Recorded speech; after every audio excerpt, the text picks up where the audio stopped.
It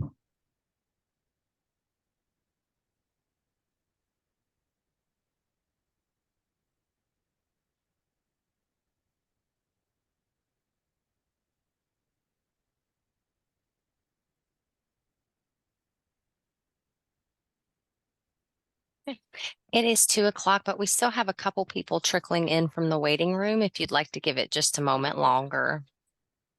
That'll be fine. Just we're waiting on one of our TAC members too, looks like.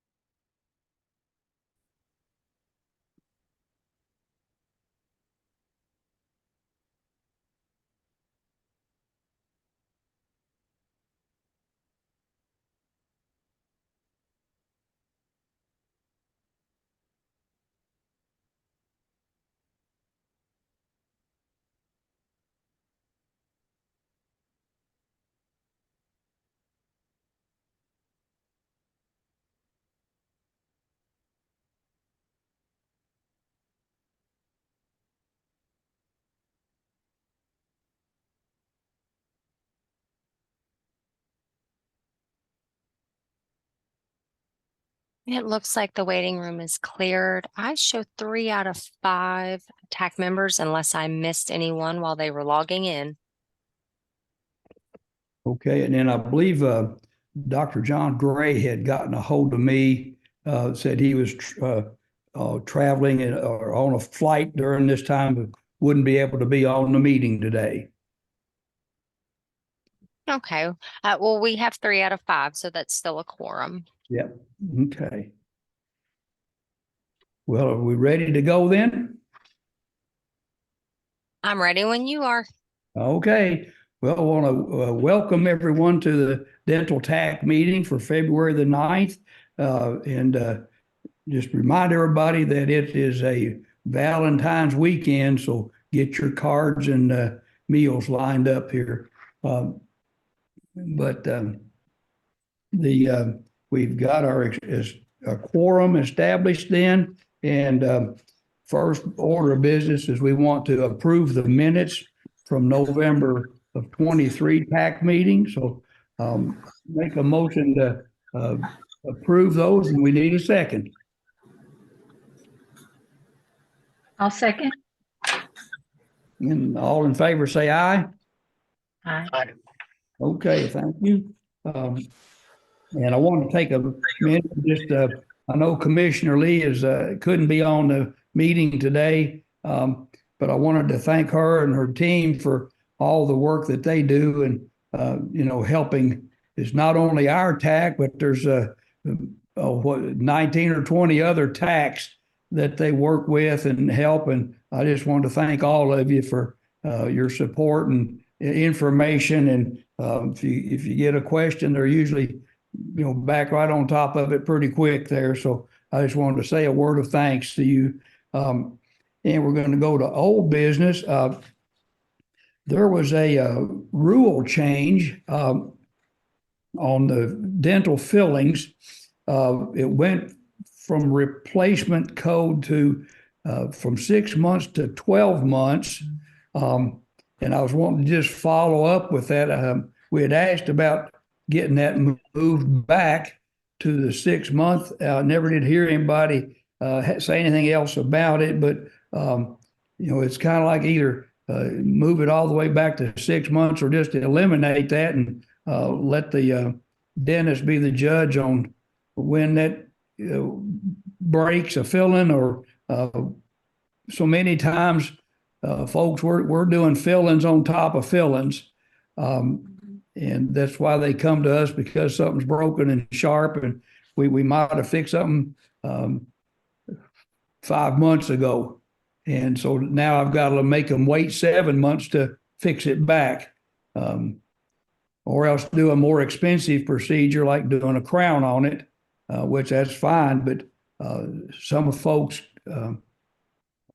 just can't do that due to their health situation. So I would recommend that this be moved back or eliminated. The other thing is item 5B, just due to severe cost increases in staff, supplies, whatever. We continue to do these fill-ins at a ridiculously low price, and a lot of times we do these things at below cost. So that's another recommendation that I would like to put forth. And the third thing is, and I'll have some other TAC members comment on these here in just a minute, was I don't know if we ever heard back on the what the plan was if you get a root canal started or a denture started. What's the plan on getting folks finished up if they were to lose coverage or whatever reason, or say you started a root canal and of course technically you can't really bill for it until it's finished, but you get into it and you've worked an hour or two on it and everything's going along fine. The patient goes home and says, well, I've decided just to take it out. No hurting, nothing, but there's certain circumstances that come up in dentistry that change your treatment plan. And so far, Dr. Carroll or Dr. Joe, have you got any comments on any of those three items to start with?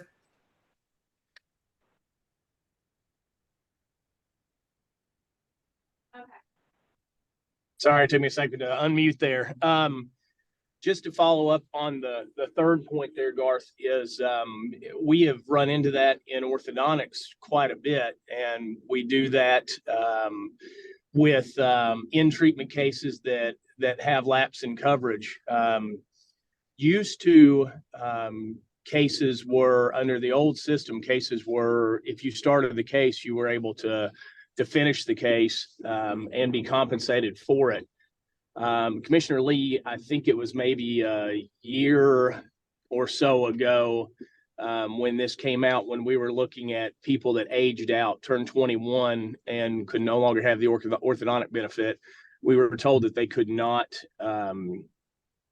continue, could not pay out the case, which obviously puts the practitioner in a very difficult position, because you've already started a case with a patient, and then you don't have the ability to through their Medicaid to be able to get coverage. So but I understand the pitfalls there. It's made us really change the way that we interact with patients and what we're able to treat, which is challenging, because if you have an orthodontic need, much like if you have a need for certainly a root canal or other instances such as that, if you're in the middle, or if they have the need, but for whatever reason they age out, or they have other reasons that they no longer have coverage, then you're going to be in a bind, and you may end up what we do in orthodontics, and that is finishing the case without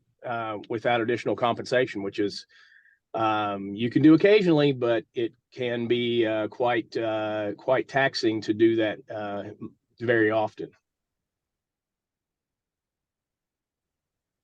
Okay, thank you, Dr. Joe. These, Ms. Kelly, would these need to be just kind of referred on to Commissioner Lee for follow-up? I can take, this is Erin with Medicaid. I can take that back to the commissioner. I'm not sure if anyone is on today that wants to speak on that currently, but I can definitely take that back in the follow-up. Oh, Okay. Justin Derringer's here. Okay. Hello, my name is Justin Derringer. I'm the director for the Division of Healthcare Policy. As you know, or may not know, dental providers fall in my division, so I'm more than happy to answer each one of these questions today. 5A, the rule change, we had talked to a group of dentists, and I apologize. I was thinking it was some dentists from the TAC, but it may not have been. Right after the August 2023 TAC is when we had talked about these fees, and last, I believe, was then. And I think we had had a meeting with a group of dentists about these fees.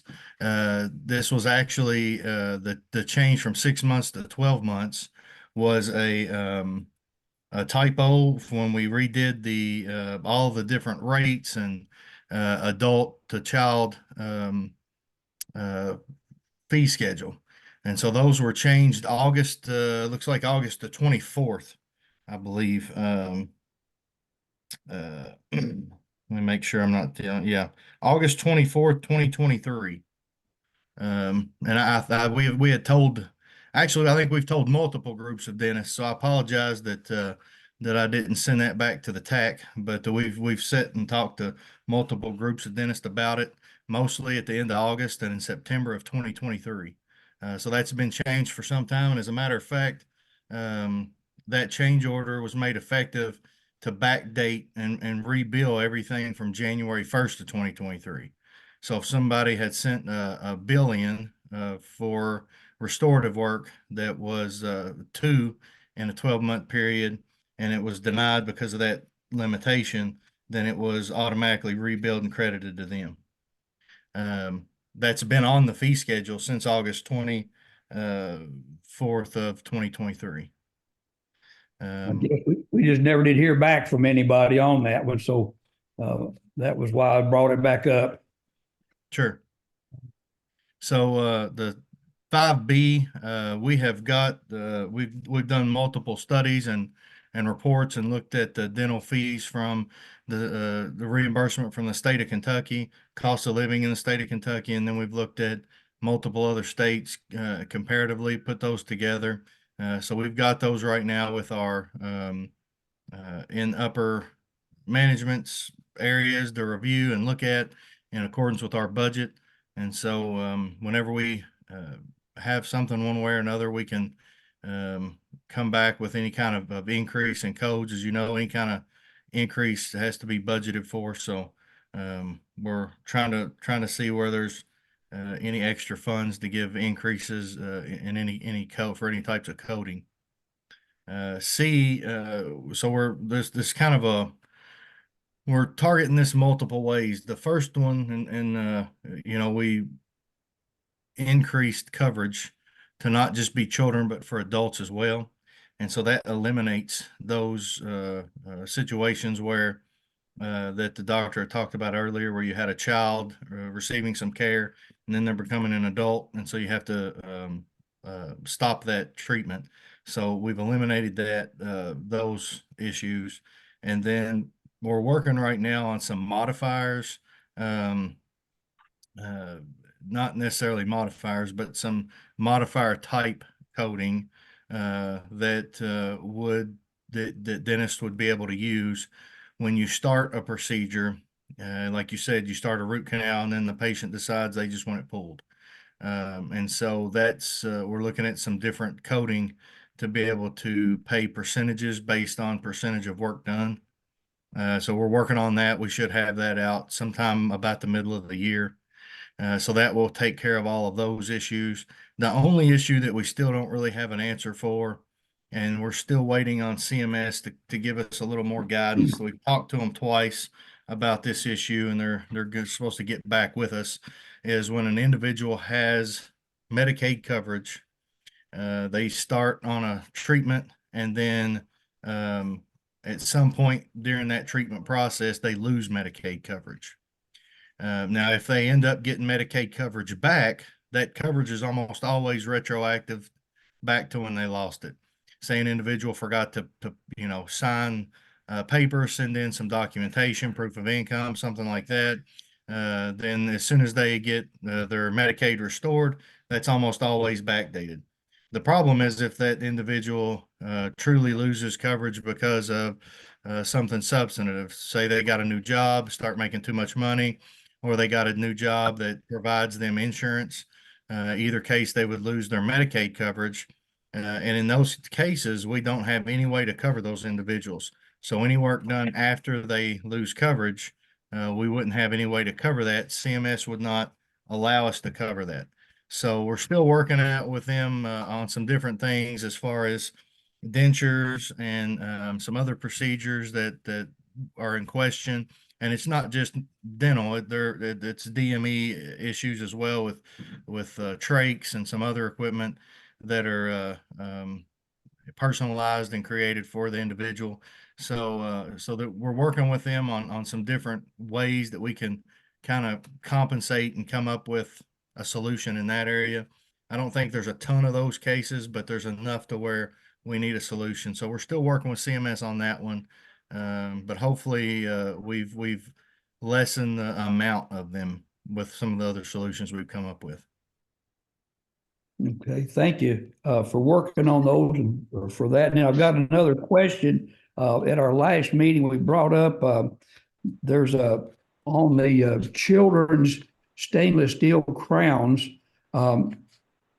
It looked like whichever group that you all had of dentists that were looking at these on all crowns, whether they're the stainless steel crowns for children or the adult crowns, there was a criteria was changed on the children's that was the criteria was that you could only replace it once every 5 years.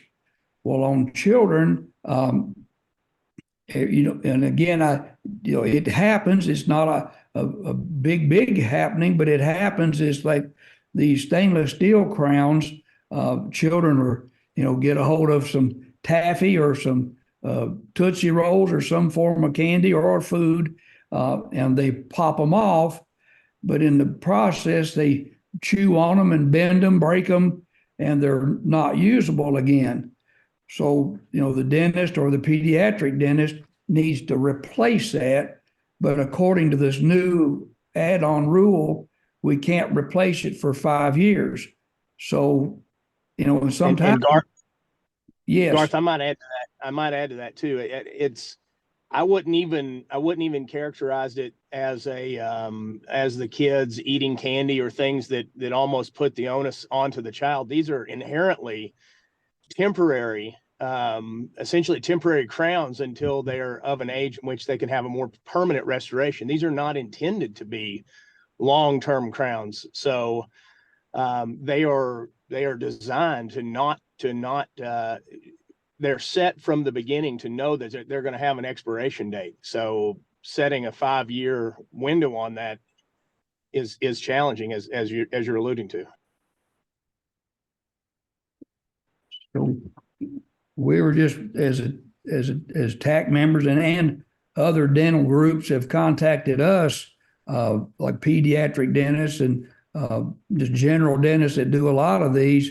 They were just requesting that 5-year rule be taken off, and that's, I guess, codes D2930, D2931, D2932. But Justin, did you all talk to your group of dentists on that item?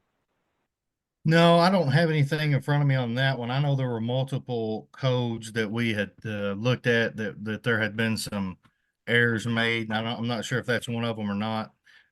We completely redid the fee schedule several different ways. As you all know, that we added adult, and then we increased quite a few fees for adults and children on those fee schedules. And then in addition to that, we added multiple codes to those fee schedules. And then we also did a fee schedule project where we added all the limitations that would go along with that code to the actual fee schedule, so that you didn't have to flip over between regulations and billing procedures manual and then the fee schedule, and you had it all in one spot. And so in doing all that, we had a few errors that were made. And so that 6 months to 12 months was one of them. And then we corrected during that August review that we had, we corrected probably 20 or 30 different errors. But let me look into this one. I'll get back to Erin and have her send it out to you all, because I don't remember it off the top of my head, but I'll look into it and see. Okay, well, appreciate you looking at that one. Does any other TAC member have any other old business?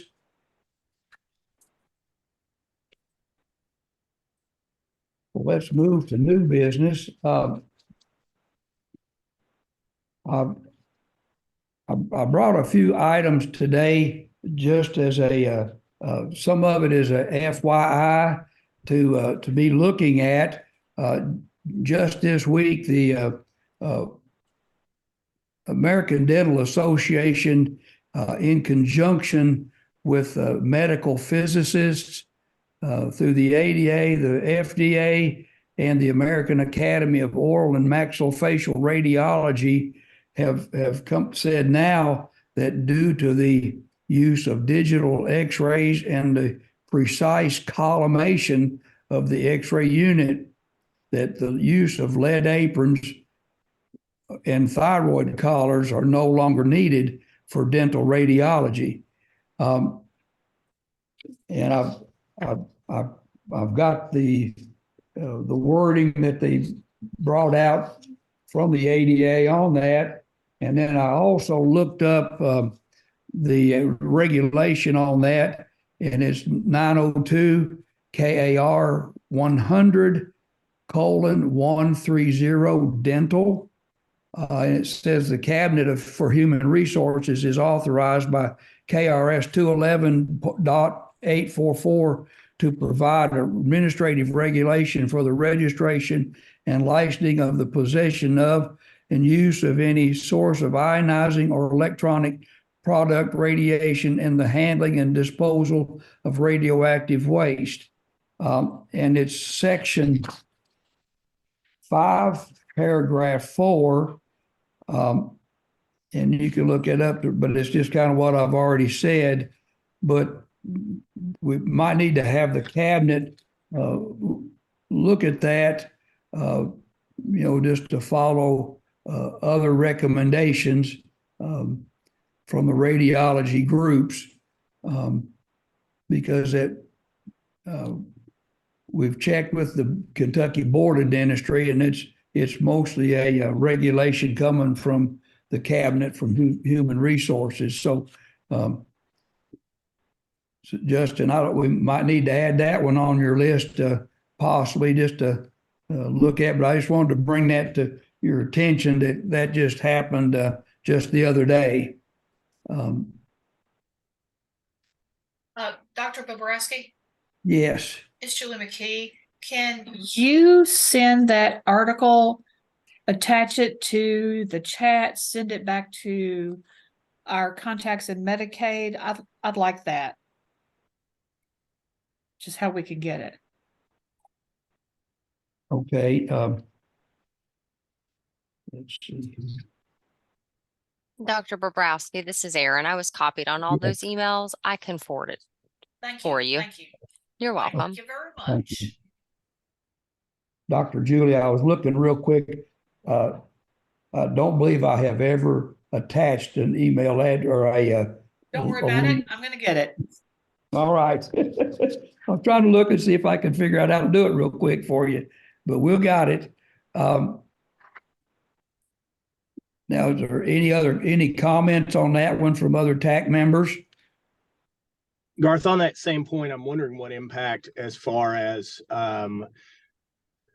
radiation hygiene in new X-ray units and what the state requirements will be as far as new facilities, new offices, new practices. I'm not sure that that's really going to end up being the purvey of this committee, but it's far reaching with that as well because of the requirements now in construction and in any time a new unit with radiation is installed. In that administrative regulation, section 6 deals with filtration, and section 7 deals with linearity. Then in section 4 is operator protection. And then the section 2 is source to skin distance. So that regulation itself has got quite a bit within that regulation. So that whole reg would probably have to be looked at, in terms of, like you just talking about, new installations. That's a good point. Dr. Bobrowski, a point, please. It's Julie Yes. McKee. The radiation branch, I think it's still a branch, is in the Department of Public Health, but it's way over, not in my department at all. It's in what's it called? Environmental protection. I'd be glad to reach out to them. I've talked to them about other things anyway, usually forwarding money to them that comes to me for the licensing of dental radiation units. I'd be glad to get an update on where they are, new developments. They, contrary to probably public comment here in this group, they really do work to try to stay up to date with industry standards. And so if they're aware of industry standards, that I know they'd be glad to address them. Is it and thank you. And I know periodically they come through every dental office. Yeah. And they test the equipment, and I think that's a great function, to follow up on that. I'm not saying anything bad about that part. Just like I said, some of this is FYI, that some of this just happened this week, so that all right. Well, thank you, Dr. McKee. If you'll give us, go ahead, Dr. Joe. Sorry, Garth, I keep doing that to you. I would agree with your comment that I don't think that we at all think they're not up to the standard. I mean, this is a new standard. It's something that we have all been wishing for some time, because of the lessening in the amount of radiation, and all of the previous regs were based on non-digital radiography. So it's you don't turn the Titanic quickly, but you would like to miss the iceberg if you can turn it all. So I think this is a good start to it, but it will encompass multiple phases of what we do. I think the biggest thing for the TAC is we would like to be able to tell members and have that they are following appropriate protocols when the ADA is saying that these are not required, that it's not still in a requirement for general safety for patients to be able to do it. In orthodontics, since Dr. Oz, we constantly get asked about the thyroid collar, which actually blocks some very important things that we like to see on our radiographs, but it's almost a few times a week situation for us that comes up. So getting it from the ADA and then it trickling down, and knowing that not only are we doing best practice, but also that the regs match best practice. This would be a great start to get that to move in that direction. Yes, thank you. The next item, I'm going to kind of skip over that request letter, but I know, and Justin, I know, and I've talked with Commissioner Lee several times about how the fees are looked at and established, and she's mentioned it looking at other states around us. But I would like to have y'all also look at the state of Missouri's Medicaid fees. But the other new thing I'd like to bring up is item C. It's a dental health rankings. And I know we've been talking about what are we going to do in Kentucky to move from the 49th position. I I printed this off. With the passage of House Bill 141, we're gonna move from 49th to 50th. That's going in the wrong direction. I'm just telling you. I know it. Well, this new report here, and I brought it out because it was, again, I just got this in and, oh, where's that page? It was written and researched by several,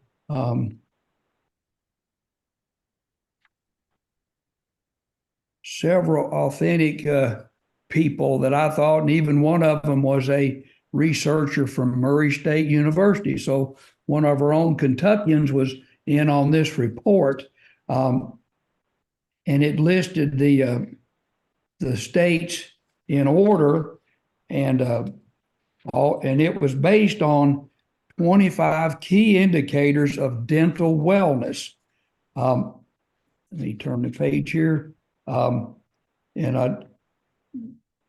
they've got us as a score of 42.83 with a rank of 48 and then an over oral health rank of 41.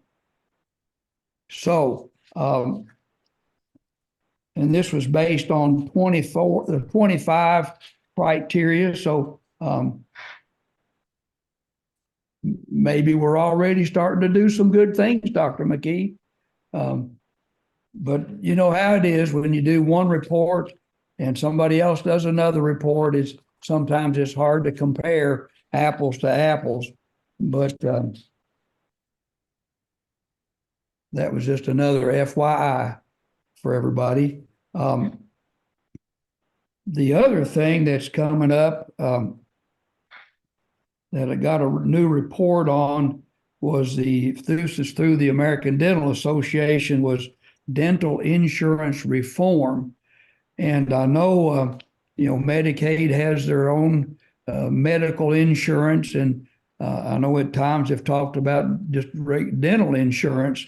We're kind of more familiar with the medical loss ratio, but it's I just want to read you part of a paragraph here. Is setting a dental loss ratio can be a game changer for putting adequate quality dental care within patients' reach. It ensures that more of a patient's dental insurance premiums go toward the care they need and not toward an insurer's administrative costs. And in a sense, that can apply to Medicaid, because Medicaid dollars are taxpayer dollars, and that's where we would like to see that, those monies go towards care. But I just wanted to bring that up as a new item, just for your information, that these are political or legislative things that are being worked on. Now, does any TAC member got any comment on those FYI items? Justin Derringer has his hand raised. Justin. Yes, sir. I appreciate it. I was just going to reference back. You had asked about, or looking at the report, it says, what is Department for Medicaid Services doing to move Kentucky's oral health from 49th U.S. position? I wanted to talk about that. In the year, last calendar year, 2023, we expanded coverage from only children to adults. We also made sure that coverage included dentures, crowns, bridges, all kinds of different restorative services and other services that would help individuals to be able to have a healthier lifestyle and to improve oral health. That is a huge step forward. It's a major accomplishment. It's something that is going to pay extreme dividends in the coming years as those services are utilized. We also created a new provider type in community health workers, or a new service for provider types to use in community health workers, who we hope will be used in all provider types to assist with individuals on education, prevention, healthcare, coordination of healthcare services, transportation, decreasing no-show rates, all those different things. And then the two other issues where we have worked in 2023 was, as you all know, increase multiple rates. We're studying those rates that we increased hard to see if though increasing those rates improved the quality of dental care in that area, and those rates that were improved. And then the last thing, we've worked to reduce multiple areas of red tape and administrative burden for providers. So you'll notice when you go look at this fee schedule, you'll notice there are a lot of prior authorizations that are gone, that weren't that are not there now, that were there in 2022's fee schedule. You'll notice multiple limitations on different items missing that were there in 2022. They're not there in 2023. And so there's a lot of different things that as we research ways to assist providers to make things easier. Those are all things that we feel like we've done in 2023. We have a lot of different projects that are going on in 2024 as well, to try to move the needle even more. So that's just a few of the things that we're doing here in the Department for Medicaid Services to try to move that needle.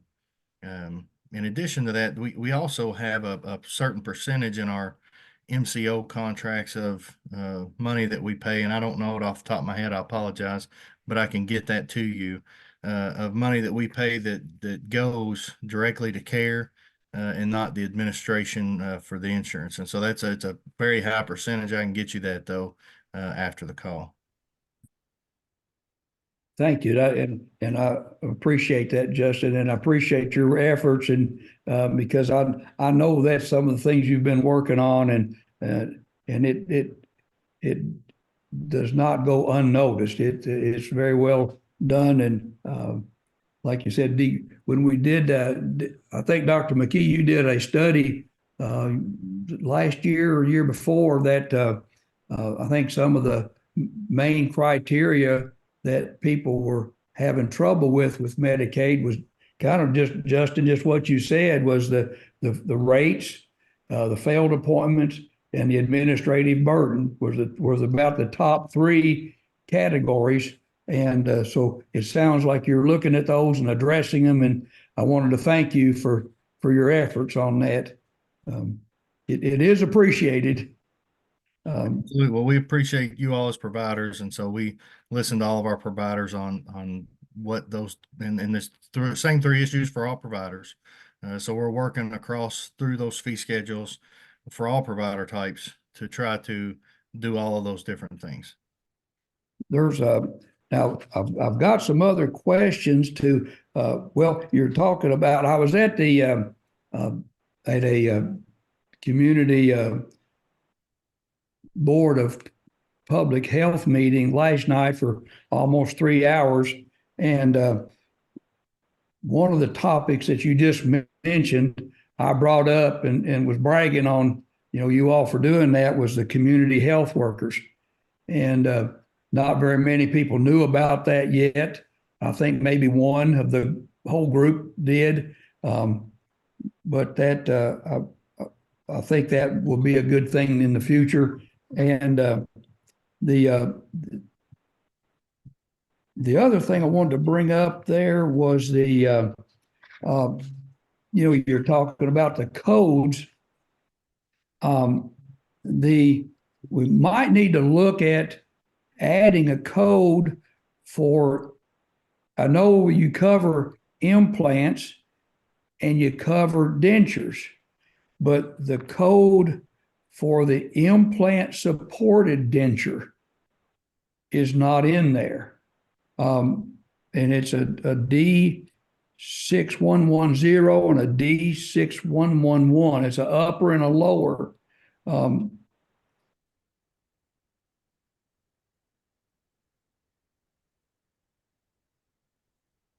So if you might add that to your list to just evaluate and look, because right now I know the MCOs apparently, I don't believe, can even approve, they can approve the implants for the placement to have implants, but you really can't just put a denture on top of that without the corresponding attachments that make it what's called an overdenture, an implant supported overdenture. Yep, I'll absolutely get on that. Um,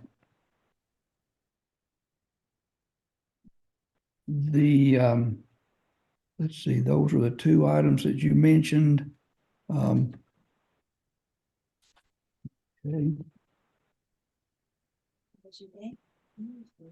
Oh, there was one other code, Justin, that you may want to look at. Is I know that Medicaid now is paying for an immediate denture. Dr. Bobrowski, you're on mute. No, it's not. I can hear you. Oh, I no. can hear him. Okay.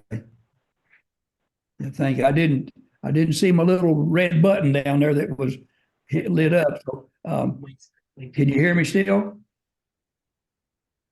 Yep. Okay. Okay.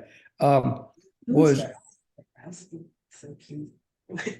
I'm gonna tell Mr. Wu. And I listen to love him. Let me see. I'll show you him.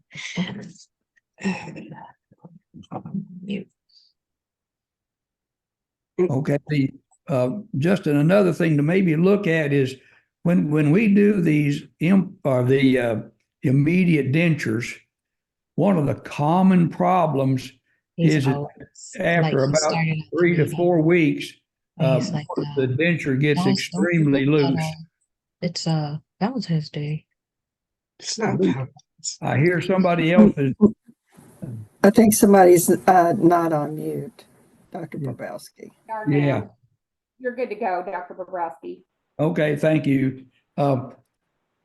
Just, I don't want to start all over again, but just when we do an immediate denture in about 3 or 4 weeks, that denture's so loose, they can't put enough adhesive in them to hold them. There is a code for even it's a temporary reline or a soft liner while that is in the healing, but it helps it to fit better for the patient. But and I'm sorry, I did not look that code up real quick here, but that might be just another thing to look at just to help the patients going through that treatment. Sure. Absolutely. All right. Any other comments or questions on those from TAC members?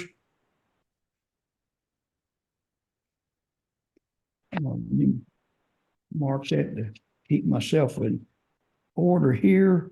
A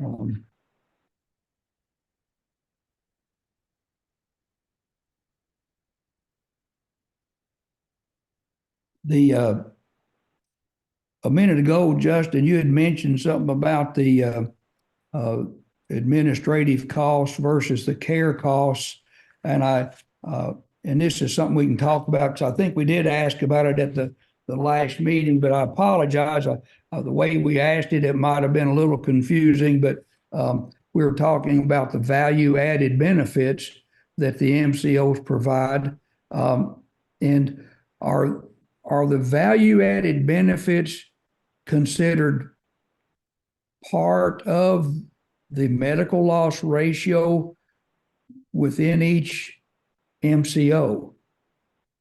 I don't know the answer to that. When I respond with the percentages, I'll let you know that as well. Okay.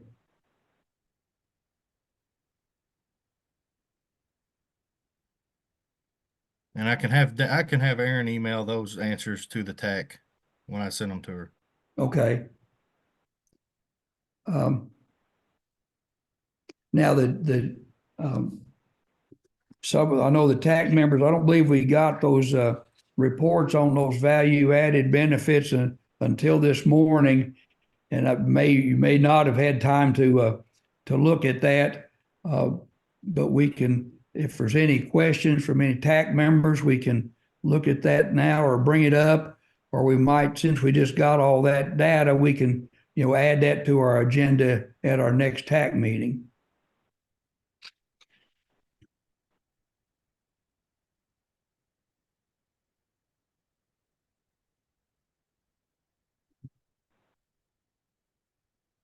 And Dr. Bobrowski, this is Erin. I apologize for getting that to you a little late. We got it all gathered a little late and out the door. And then we still do have your outstanding data request from DMS that is still in the works of being fulfilled. So that is still on our radar. We just don't have that one complete and reviewed yet. And that's fine. I know and I think, like I said a minute ago, I think sometimes the way we might ask a question may not be clear of what we're actually looking for. And there was one, Aaron, I think you had emailed me back about, and to be honest with you, there was one of those. I think the way I said it, I looked back on it and I couldn't figure it back out again myself. So I'll have to look back on one of those and get our wording right with our other TAC members and stuff. But we do appreciate you all in the MCOs gathering up that data and that information. And I'll add that to our next meeting to discuss that some more.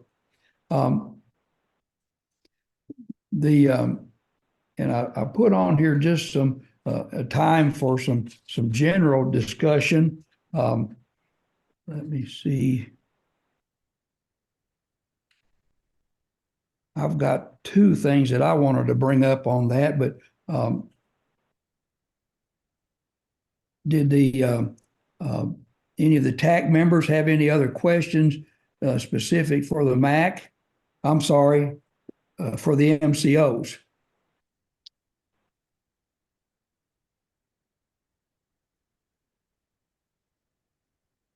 I do not. Okay. All right, thank you. We brought this up at the MAC meeting the other day, and let me get this. Again, at last night's Board of Public Health meeting, one of the public health coordinators brought up the fact that diabetes in Kentucky has more than doubled since 2000 up to 2021. Over 16% of the people in Appalachia have some form of diabetes, compared to 13% in the rest of the state. Kentucky has the 13th highest mortality rate from diabetes in the United States. Diabetes alone costs Kentucky over $5.16 billion a year. This was data they brought up last night from 2017. And what I worry about is what's causing a doubling in about 20 years of the rate of diabetes. And it just makes you think what's going on out there. And the thing that I brought up at the MAC meeting the other day is should we somehow have additional educational opportunities to help people with their nutritional needs, their diet? I'm just kind of throwing this out there as a question. Should we even form a nutrition TAC? So I'm just putting that out there for discussion. And if everybody has a comment on it, if not, we'll move on.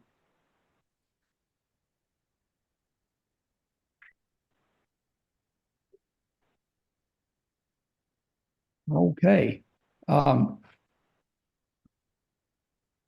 The Well, Dr. Pavelski, this is Jean O'Brien from Anthem. Yes, Gene. Some of the things that you will, I was digging, I'm digging in emails and I'm trying to find it. But in many of the MCOs, and I'll talk about Anthem in general, is that we do a lot of, that's kind of included those value added benefits. I know we have like a flyer that we just recently put together, but it talks about like programs that we have that's around this subject.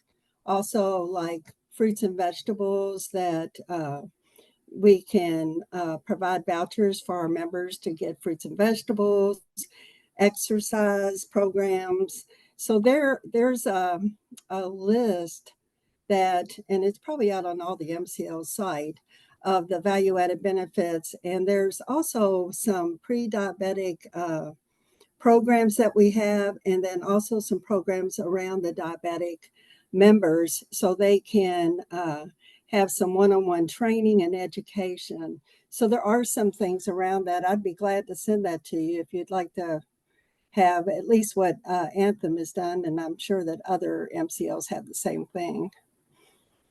Yeah, that'd be good. If that would be an education, will be a education for you and for others. Yes, because that's I guess when they brought that up at our meeting last night, it was the diabetes has doubled in Kentucky.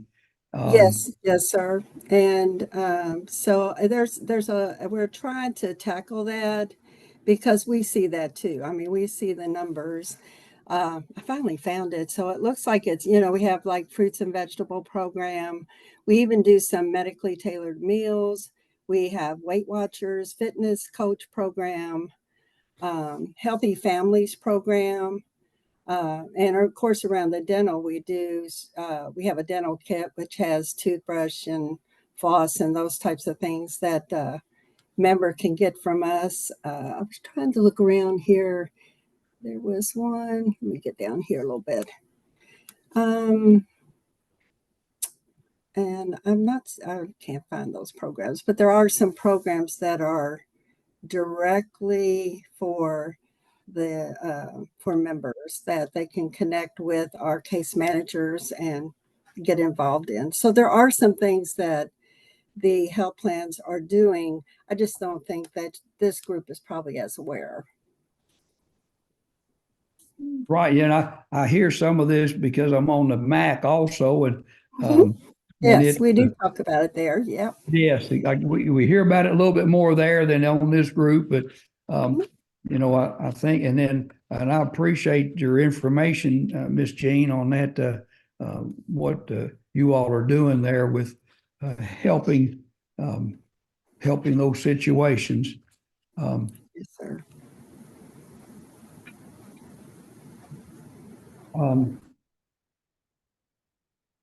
Let me see. Dr. Bobrowski, Yes. Angie Parker, put in the chat, the value added benefits are included in the MLR calculation. Okay.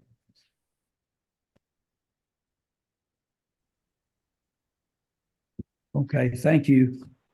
I was clicking on the chat, and it was kind of covering up. I don't know. It had like a little add-on thing there, and it was covering up the answer, and I couldn't see it. So yes, thank you for that information. Does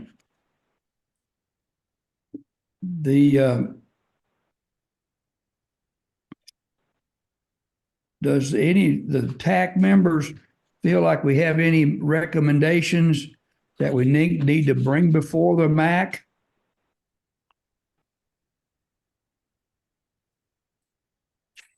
Not at this time. I think those codes and things will be all, I think Justin sounds like he'll be able to handle all that. So I believe we're good. Is there anything else that the TAC member needs to bring up for discussion for our meeting? Because we're getting close.